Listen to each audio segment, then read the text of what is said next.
Hello everyone, and welcome back. Last time in my Dawn of War Infantry only challenge, we were able to successfully claim the planet of Cronus for the Orc hordes, using only the fleshy green gits themselves. But of course, war rages on, and now conflict brews in the crusade system, and once again, it's up to us to bring one of the 9 factions caught up fighting here to glorious victory, all using only the might of infantry. Can you beat Dawn of War Soulstorm with infantry only? I've done enough of these runs at this point that you should be familiar with the rules, plus it should also be pretty self-explanatory, so I'm not going to bother covering it again. I'm so pumped for this run. As a kid, I always wanted another game that followed the same format as Dark Crusade's campaign, but I didn't realize until doing my last run that they literally made that game. I'm really excited to see what this game has in store for me, so let's just jump straight into it.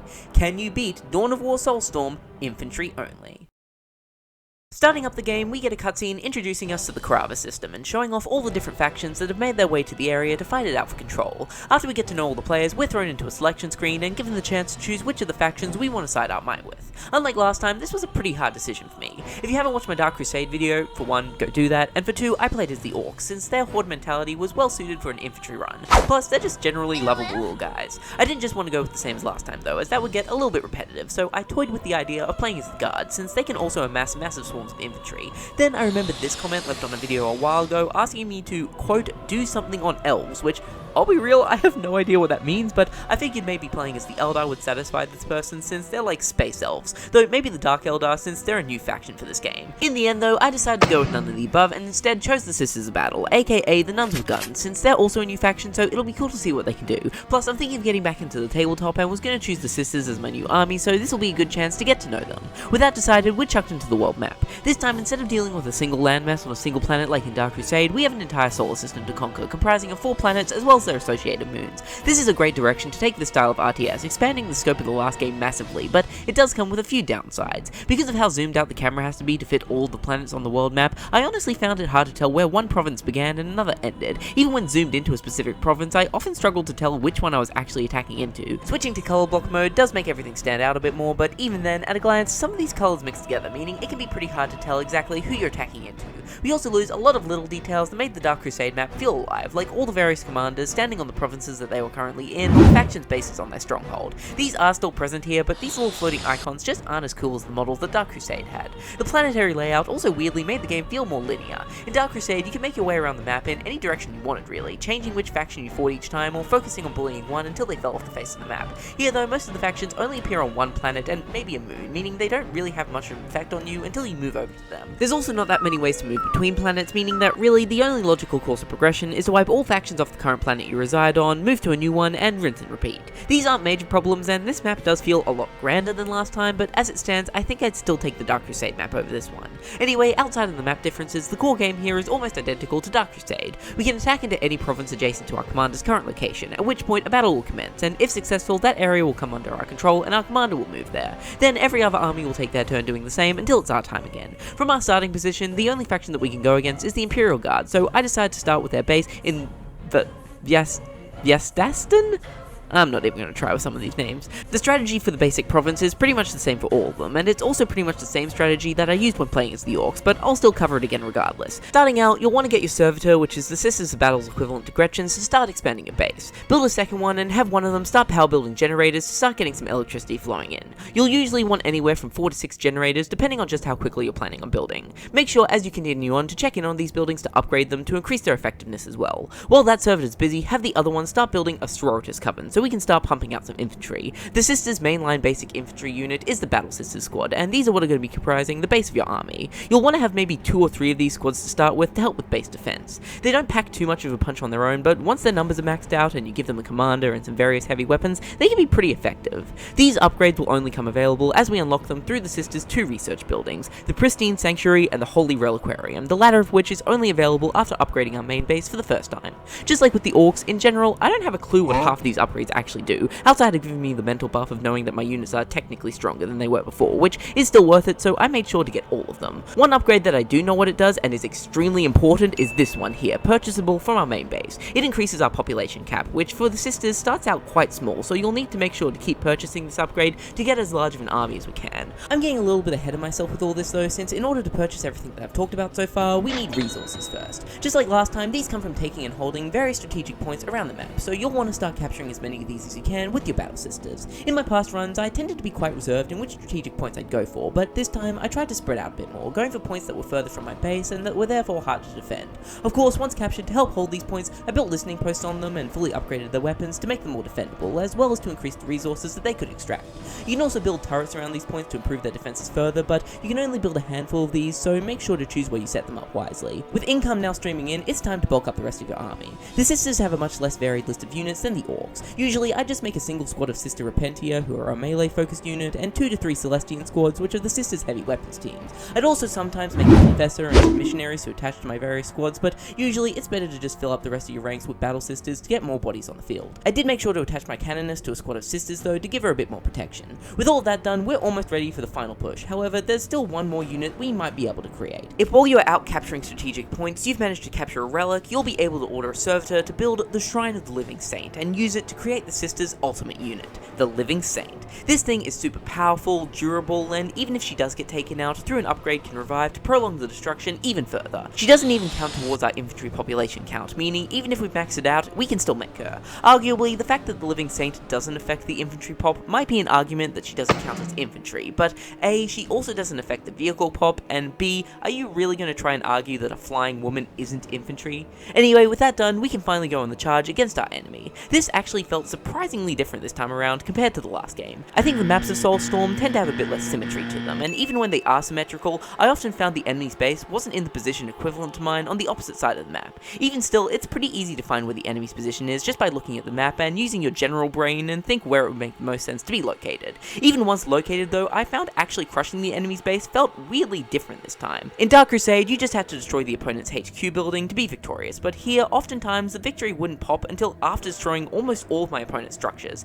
I don't know if this is actually a change in the game, or if maybe it's just taking a few seconds to register the destruction of the enemy's HQ, but still, I found it was a consistent issue. After our victory, we're given our rewards. For completing certain achievements, like dealing high casualties or wiping factions off the map, we're allowed to select a piece of war gear to give to our commander to make her stronger, which is easy to choose, doesn't really have a major effect on battles, but I would still recommend giving her at least a bit of gear to increase her overall health. Depending on the province, we're also given a new member for our Honor Guard, which is an elite force who we start off with at the beginning of battles and who don't use up our population cap. Recruiting these Honor Guard does take some of your global resources, and if they die in battle, you'll have to pay to get them back, but still, it's basically always worth taking every member of Honor Guard that you can. While our enemies take their turns, it's possible for them to attack into one of our provinces, at which point we can either take part in a battle to defend the position, or just auto-resolve things. While auto-resolving is risky since we don't have control over the outcome, it's always better to go this route, as thanks to the power of the almighty god, save and load, if we lose a province, we can just reload to re-roll the outcome until we come out on top. Following this same formula lets us easily take the center of the continent, Krava City. The Jelligan lowlands follow a slightly different set of rules. This is a new type of province for the game where, as well as being able to claim victory by wiping our opponent off the face of the map, we can also capture and hold over half the critical locations to win.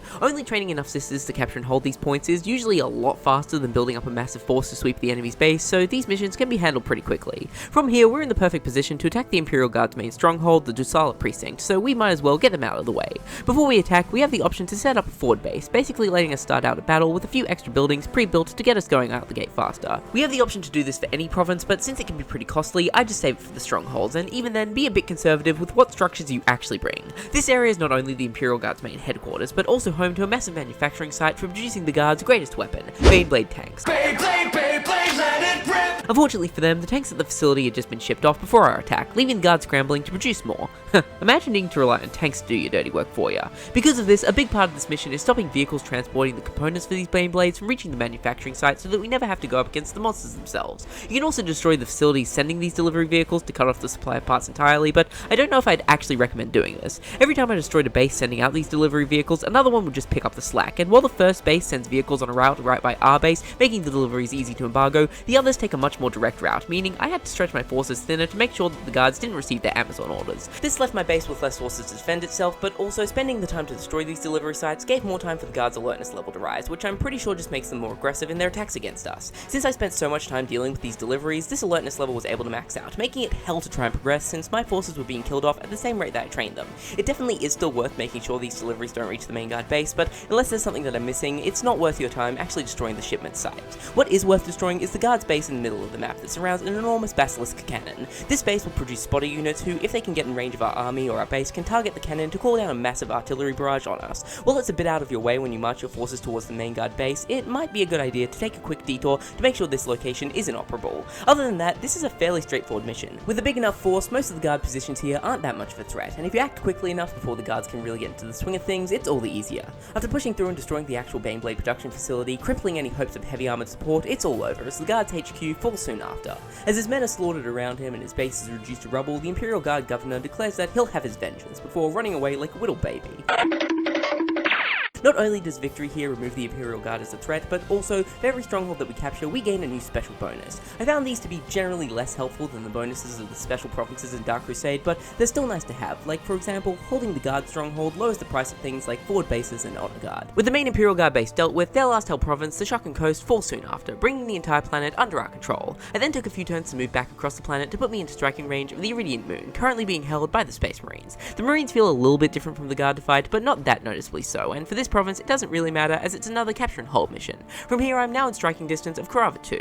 The Marines had actually been doing really poorly so far and were already pushed all the way back to their stronghold, so I was just going to attack straight into it to get them out of the way with. Apparently though, from my current position they're unreachable for some reason, so instead I made my first move against the Tau in the Scaries, which fell quickly. Their position in Cerulean offered a little bit more challenge, but not because of any skill on the part of the fish commies. I just struggled to find where their critical infrastructure was, and once I did, they fell soon after. This put me into the perfect position to attack into the Lands of Solitude, home of the Marines of Space. The Space Marines were one of the least interesting strongholds in Dark Crusade, so I'm curious to see what they can pull off this time. The Space Marine presence on this province is actually fairly minor, with most of their forces being stationed above the planet, ready to be deployed at a moment's notice. This is similar to their strategy in Dark Crusade, however, the Blood Angels have expanded on it, and this time, rather than only being able to take reinforcements from a single location, there are several areas scattered around the map where the Marines can deploy to, allowing them to appear anywhere at a moment's notice. These deployment zones are marked by deployment beacons, so in order to cut the Marines off from their reinforcements and prevent our base from being flanked, we need to take these out ASAP. You should first focus on getting rid of the beacons to the south of your base to limit the angles of attack that the Marines have on us.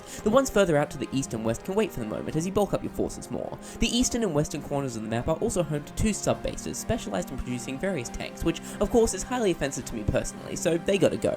You won't want to dedicate your full army to taking down either one of these bases, as while we focus on one, the other one is still capable of launching attacks at our base, so you'll need to leave some troops behind to defend it. While you work your way towards these bases, you'll also have a good opportunity to deal with the last of the deep strike beacons to hold the Marines' reinforcements altogether. These locations can actually put up a pretty good resistance, especially the one in the west, as they just kept pumping out tanks quicker than I could kill them, but by training a few more heavy weapons teams, I was able to get the advantage, leaving only the main Space Marine base in the north. This base was also pretty tough to take on, with lots of casualties taken, but by going slow and finding time to safely reinforce my losses, I was soon able to push in and deal the final blow. Yeah, who's the Emperor's favourite now, losers? Well, this was far from my favourite mission in the game. I gotta say, it was definitely more interesting than the Marine stronghold in the last game. It was also considerably harder too, but that could just be because I tackled it earlier. With the Marines crushed, I turned my attention back to the Tau, facing them off in the Trivian Grove. Once dealt with, I could have moved safely back through my held territory to continue fighting the Tau, but instead of wasting turns moving into position, it makes more sense to fight my way there, meaning, unfortunately, it's time for me to have my first face-off against my beloved Orcs. I hate to do this to you, Gorguts, but we knew it was inevitable. In the Forgotten Isle, I didn't feel like spending ages building up my army, so instead, I decided to just attack the Orcs straight from the get-go with my Honor Guard, which went surprisingly well, since while my Honor Guard wasn't massive, the Orcs didn't really have a chance to build up a defense against them. The Rockclaw Foothill was a different story though, being the first province that I actually had to retry. I think I just tried to overextend too quickly, and once I played it a bit smarter, it wasn't any harder than the other provinces, and with all their locations dealt with, it was time to deal the final blow to my old friends in the Rockclaw Mountains. The Rockclaw Mountains are incredibly well defended, with narrow rocky paths making for the perfect locations to bottleneck our army. No matter what you do, you're going to be losing a lot of your forces as you march toward the Orc base, so as best as you can, make sure to keep reinforcing your squads back to full strength. As early as you can, you'll want to move on and capture the center of the map, known by the Orcs as the Killy spot. This area will act as a great location to stage attacks at the various Orc bases around the map, but more than that, holding the relic this location is centered around will allow us to train a living saint whose power is going to be a great help for pushing further into the mountains. Once you've cleared out the Killy spot, the Orcs will try their best to reclaim it, using forces from their bases in the north and south, though before you move on the main Orc base in the east, you'll probably want to knock both of these out. This so far has been the easy part of the mission, but from here, things just got way harder. Trying to move on the Orcs base head on is basically a suicide mission, but flanking them also just resulted in my army being slaughtered. No matter if I tried systematically destroying all the forces leading up to the Orc HQ, or if I just made a break to try and destroy it, I was repelled.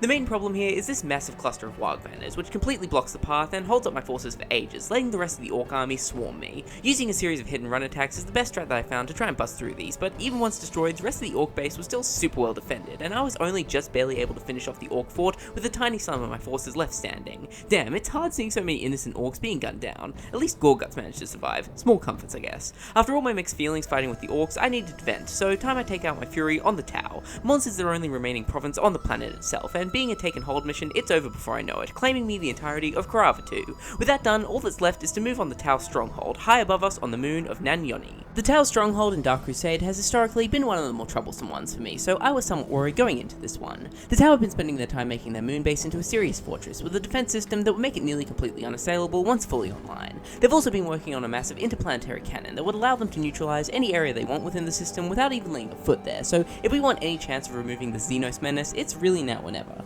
This stronghold starts out very differently than most, with us being given a small force and no main base. We have to clear out some of the outer defenses of the Tau's base here to make a foothold for our base to get set up. This isn't really that hard and doesn't change that much in the grand scheme of things, but still, it's a nice little shake up to the standard formula. Once our base is set up, the real mission can begin. Not long in, we receive information about a big Tau reinforcement fleet that's inbound to assist the ground forces, which could be a real problem for us. There are 3 beacons around the map that are guiding the Tau's fleet, so if we don't want it to arrive, we have to take these beacons down. You have a decent amount of time to do this, and every beacon that we destroy delays the fleet a little bit more, so don't feel too rushed, and make sure to spend the time to build up your army. Once your army's ready, march out a force of primarily Celestians, as Tau tanks are no joke, and make your way around taking out all the Tau beacons. While you do this, there's also the matter of the Tau's previously mentioned massive cannon. Eventually, this thing comes online, and the Tau can periodically use it to pummel our forces, which obviously we don't want, but destroying it seems like a bit of a waste. By capturing the associated point, we can bring this cannon under our control, and use it to make the Tau regret ever making the thing. Once all of that is dealt with, it's time to move on the Tau's main base. Just like the Orcs, I found this base to be nearly impenetrable, but this time not thanks to the actual defenses.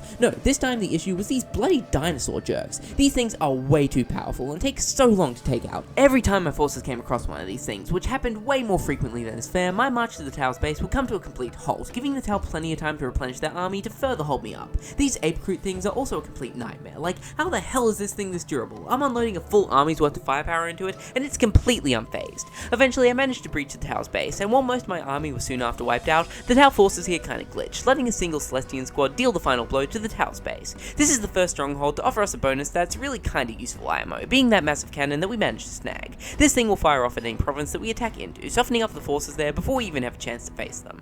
Right, with the Tau crushed, it's time to bring the light of the Emperor to a new planet. Interplanetary travel between the remaining Karava 3 and 4 is only possible using webway gates, which are only located on taken control provinces, so after spending a few turns moving to my nearest one, I made my first move on Karava 3 against the Necrons in Narain. Being another webway location, this is another take and hold mission, and with every member of Honor Guard that I get, these missions just get easier and quicker. Now planet side, I decided to not continue moving on the Necrons, and instead switch my focus to the other faction here, being the Eldar. Out of all the factions in the game, I'd say the Eldar are the only ones that really feel all that noticeably different to fight against, since their use of webway technology incentivizes them and allows them to move around and spread out more. They also love making things invisible, which can make them way more annoying to go up against, and for a perfect example of that, here's the Prince of Pain Badlands. After wiping every other major position off the map, victory just wouldn't pop. I spent ages marching my army all over the map every which way, and I just couldn't find where the last Eldar building preventing me from winning was. Well, turns out it was some minor building in some random corner of the map being completely cloaked, so unless I happened to walk a unit past who could see through the camouflage,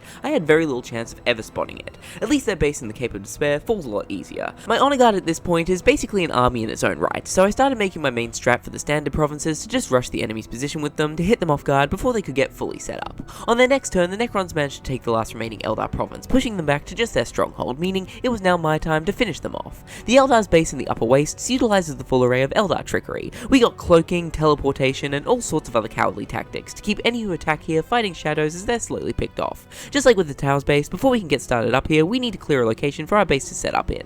Before we can deal with the Eldar's base, the bulk of it teleports off to safety, blocking our army's retreat, followed soon after by 2 more locations appearing in the east and west to fully encircle us. These 2 sub-bases fall pretty easily using just a small force, while the rest of my army stays back at base to keep things safe. Thanks to the Eldar's webway gates, small groups will make frequent assaults on our base, so if you want to be able to use your full army and not have to leave a contingency on guard duty, it's probably a good idea to march around and take out as many of these gates as you can to limit the enemy's movement. When ready, it's time to once again march on the Eldar's main base. This location falls pretty easily easily as well, but of course the Eldar aren't done with their tricks, as it turns out this wasn't their main base at all. Their true base is in the far west, but by all accounts there's no way that we should be able to reach it. We've also detected some other strange Eldar signals though, so we might as well check those out. These signals are coming from strange Eldar projection devices that are causing illusionary walls to appear and block our path forward. We have to take these out in a specific order to clear the path to the next one, and once they're all dealt with, the path to the Eldar's main base will be cleared. The first one of these fell pretty easily, but the second and third I found really annoying. They're guarded by an advanced form of the Eldar's standard defenses, which can both take and dish out way more damage than their regular turrets, meaning the only way to safely clear them out is with hit and run tactics, which just waste so much time. Eventually though, they all fall, and so too with them the projection devices, clearing the path to the Eldar's true stronghold, and with no more tricks up their sleeve to protect them, their defeat is assured. Overall, this province is kind of mid in my mind. It had a lot going on, similar to the Eldar stronghold in Dark Crusade, but the addition this time just stood to make the mission longer and slightly more annoying. The bonus that we get for defeating the Eldar though is another one of the more useful ones, being a slightly nerfed version of the spaceport from Dark Crusade, considerably increasing the range that we can move or launch attacks from. Now that the Eldar have been dealt with, it's time to return to the Necrons. The Broken Lands fall in minutes, followed swiftly after by their base in Kirhard, leaving only the Necron stronghold in the coastal Emosa. The Necrons have an enormous power generation system set up here, which is slowly channeling energy into 4 slumbering monoliths around the map. Given enough time, these monoliths will gain enough energy to spring to life, at which point there's not much that we could really do to hold them off, so we need to make sure that that never happens. There are 2 strategies for this. Either take and hold the critical locations keeping the power flowing to the monoliths, or just destroy the monoliths themselves before they can awaken, which is the strategy that I vastly prefer. I still made sure to take the critical points where I could, since it was still worth it to slow the charging progress down. Honestly, this stronghold has very little going on. The monoliths are pretty well defended, but not overly so. They can still be overwhelmed with a decent army pretty easily, and as long as you move fast, you never have to actually worry all that much about them getting fully set up. I didn't even bother fully maxing out my population cap to handle this one. My honor guard were pretty much enough to handle it on their own. Not much to say, just kind of a disappointing showing from the Necrons really. That's 3 planets brought to the light of the Emperor, just 1 to go. I took a turn to move back to Narin so I could use the local webway gate to move over to Karava 4, taking the more halt range from those sturdy Chaos Space Marines in another easy capture and hold mission. Just like their goody two-shoes brothers, the Chaos Marines had been nearly completely eliminated by their planetary neighbours by the time I got here, and were now down to just their stronghold. So after defeating the Dark Eldar and German's Pass to get into position, I moved in to wipe out the demonic influence on the peninsula of Isolt. This one is personal, since if there's one thing that the sisters hate, it's heretics, and with the warp storm raging through the system, allowing demons to pour into our realm, there are plenty of heretics to be dealt with. The Chaos Marines fortress is protected by a mystical barrier that's being upheld by several shrines dedicated to the blood god, so before we can move on it, we need to destroy these shrines first. Since my honor guard did so well last time, I decided to basically from the word go start them off on the march to begin dealing with these monuments. Every time you destroy one of these shrines, a full-on army of demons and corrupted souls will pour on out, so make sure that the force you have is prepared to deal with all these sinners. The first 2 monuments fell without any trouble, but after that a couple of chaos sub-bases came online and started countering my forces better, so I had to retreat and regroup. Once I had fully prepared my army, I was ready to go on the march again. Even with a large force, the remaining shrines were a real pain, especially the ones in the northern and eastern corners of the map, as they both lay behind heavily fortified chaos bases. Once all the shrines fall, the path of the chaos base will open up. I was kind of getting sick of dealing with waves of chaos troops at this point, so rather than carefully making my way through the base, taking out every building and unit that got in my way, I just made a beeline for the HQ to deal the final blow. I love the way this little slap fight between the 2 commanders just sort of fades out. Like, what was the thought process behind this scene? Well, it's fitting that it would come down to this. The last remaining faction left to crush are the Dark Eldar, the other newly added faction to this game, along with the sisters. The Dark Eldar are just what they sound like. The Eldar, but like darker. I had had a minor encounter with them already, but not enough to really get a feel for what they're like to fight against, so my first real chance to get to know them was in Masonia, and well, I gotta say, I was a little bit disappointed. I was hoping that they would feel a little more unique since, as I've mentioned, most of the other factions don't really play any differently to fight against, but no, they basically feel the exact same as all the rest, and I was once again able to easily sweep them with my honor guard. The same is true for their bases in Permine, the Tristian Plains, and Parmesian Heath, pushing them out of Karava 4 altogether, and leaving only their stronghold on the moon of Lucane. Over the course of the Dark Eldar's war efforts, they've taken many prisoners to fulfill their twisted ends, many of which belong to the Sisterhood, so of course we have to try our best to save as many of our comrades as we can. This is another mission where we don't start out with a base, and instead need to clear out a position to set up in, but unlike the Tau and the Eldar strongholds, this really feels like a shake-up to the standard formula here. While in the other missions, not much would be changed if we started out with a base from the get-go, here we have to spend a decent amount of time marching through Dark Eldar camps and freeing sisters before we get a base. Part of our forces this time include the Servitor, so as I moved forward I made sure to capture every strategic point that I could and fortify them with listening posts, so by the time I got my base set up, I already had an abundance of resources to begin fortifying my army. I also already had a pretty massive force with me thanks to all the freed sisters, meaning it wasn't long until I could start pushing for the remaining enemy positions. This mission is unique in that the win condition isn't destroying the enemy's base, and rather is taking out a specific unit, this massive boat thing hanging out in the back of the Dark Eldar's main base. This is a much more difficult task than destroying a structure, since this thing has a tendency to run away whenever things are looking less than favourable for it, and if it can flee for long enough, it'll start healing up, so you really need to make sure to stay on it as much as possible to take it out. After chasing it around the map for long enough though, it eventually fell, and with their leadership crushed, the remaining Dark Eldar are forced to flee or be gunned down. This was probably my favourite stronghold in the entire game. It was pretty easy all things considered, but just like the standard Eldar stronghold and Dark Crusade, it felt the most unique when compared to the rest of them. I'm glad that I saved this one for last. With all the Xenos and heretic scum finally cleansed from the system, the Emperor's will is done. Great cities are founded and named in honour of heroes of the war, and with their creation, the system is turned into a great pilgrimage site for those faithful to the God Emperor. So, can you beat Dawn of War Soulstorm with infantry only? Yep, you absolutely can. Honestly, not much of a surprise there. These games follow a very different formula than something like Red Alert that makes this challenge a much more foregone conclusion. In general, I gotta say, I found this game to be somewhat lacking compared to Dark Crusade. I don't know, there are a lot of elements about it that I like the new factions, the capture and hold missions, and the general increased scale, but I think in a lot of other ways, it feels like a bit of a downgrade. I didn't mention it in this video, but the story especially feels kind of phoned in to me. Dark Crusade didn't have some spectacular story or anything, but here, a lot of the factions just didn't seem to have a very strong presence at all. I'm probably just a little nostalgia blind though, if I'm being honest. In any case, thanks for watching. I really hope you enjoyed it. Don't forget to give this video a like if you liked it, and chuck me a subscribe for more content like it in the future. Until next time, I've been Katie Cat, and thank you for watching.